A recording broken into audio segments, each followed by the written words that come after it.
So imagine what bad science might yield. Science directed for profit and population control by the military, medical, petrochemical, pharmaceutical cartel.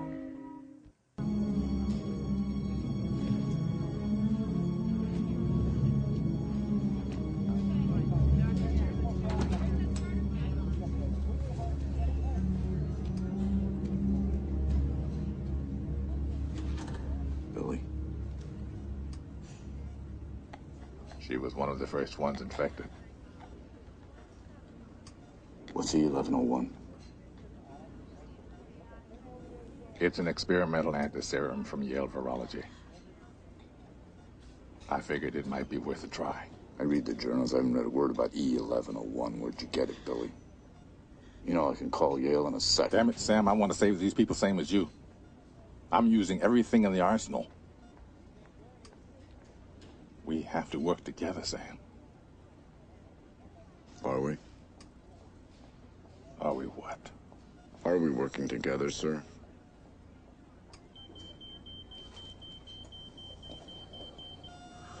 Oh, shit. Don't waste your time making phone calls, Sam.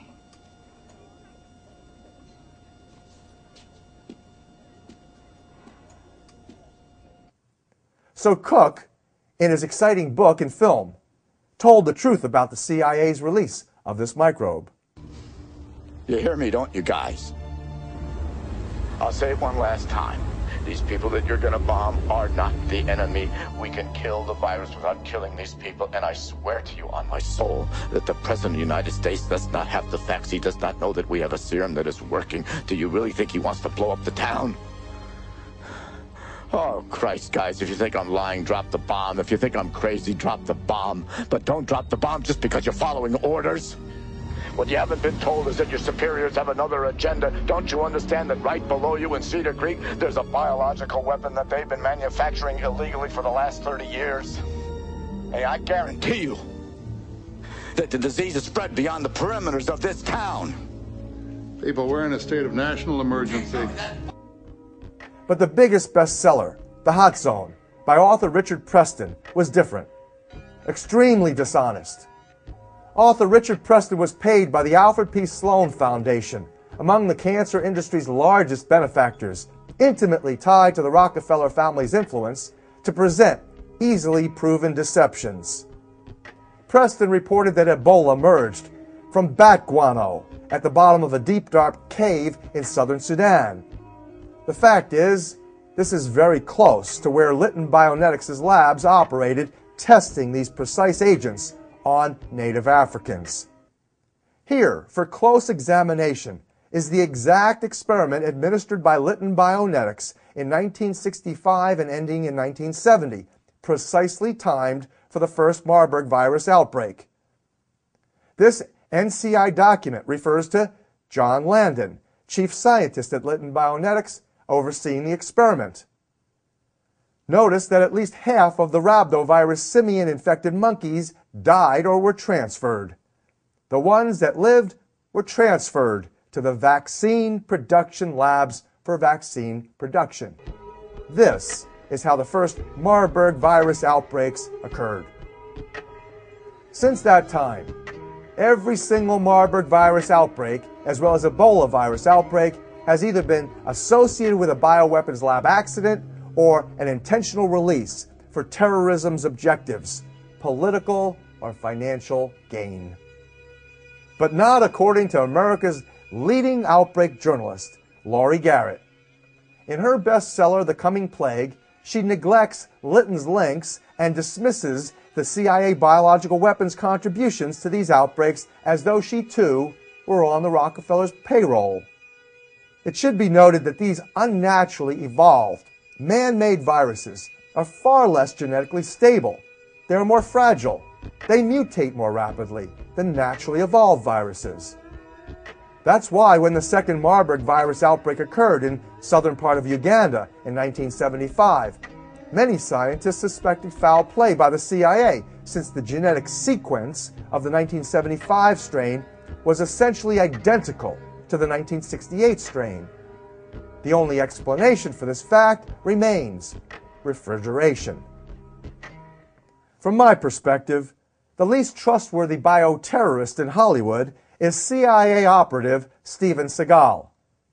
This propagandist and egomaniacal opportunist produced the movie The Patriot at my expense, merging emerging viruses, AIDS and Ebola, and my third bestseller, Healing Codes for the Biological Apocalypse, into one screenplay.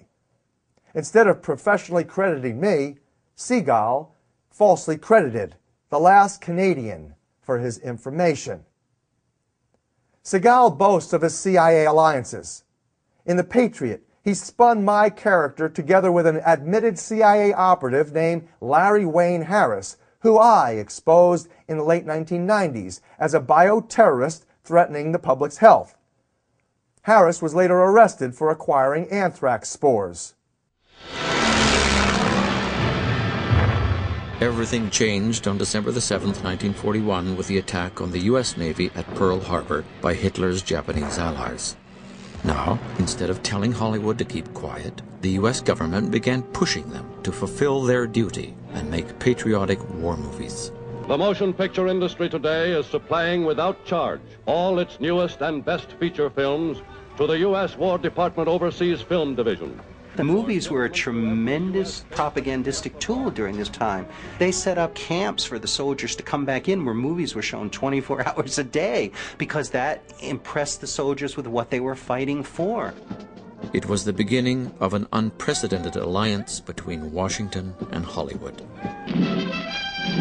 While 6 million Jews died in Europe, their kinsmen in Hollywood were churning out patriotic movies that helped galvanize the Allies to defeat Hitler.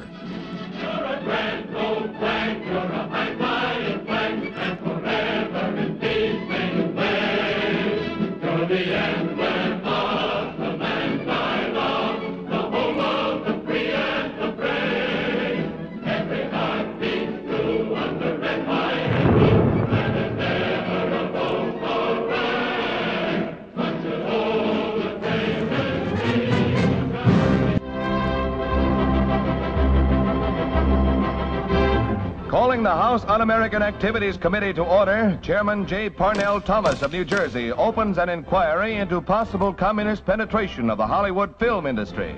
The committee is seeking to determine if Red Party members have reached the screen with subversive propaganda.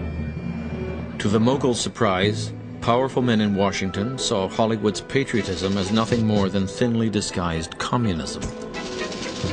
Now, at the height of their success, the Hollywood Jews watched their dream fall apart. The question of communism is in no way related to this inquiry, which is an attempt to get control of the screen and to invade the basic rights of American citizens. Mr. Chairman. It's not denied to any committee of this sort to invade the rights and privileges and immunities of American citizens, whether they be Protestant or Methodist or Jewish or Catholic, whether they will compromise or leave my affiliation to the American public, and they will know where I stand, as they do from what I have written. Stand away from the stand. For Americanism for many years, and I stand away from the stand. How about that? Are you now? Have you ever been a member of the Communist Party? Have you ever been a member of the Communist Party? Your purpose is to use this to disrupt the motion picture industry, to invade the right not only of me, but of the producers, to their thoughts, to their opinions, and this I will not permit. The statement of a real American. To appease UAC, the moguls instituted a blacklist of studio talent. Years before, they had fled European anti-Semitism. But now in America, they became collaborators, helping anti-Semites rid Hollywood of Jewish intellectuals. In effect, they had surrendered control of the industry.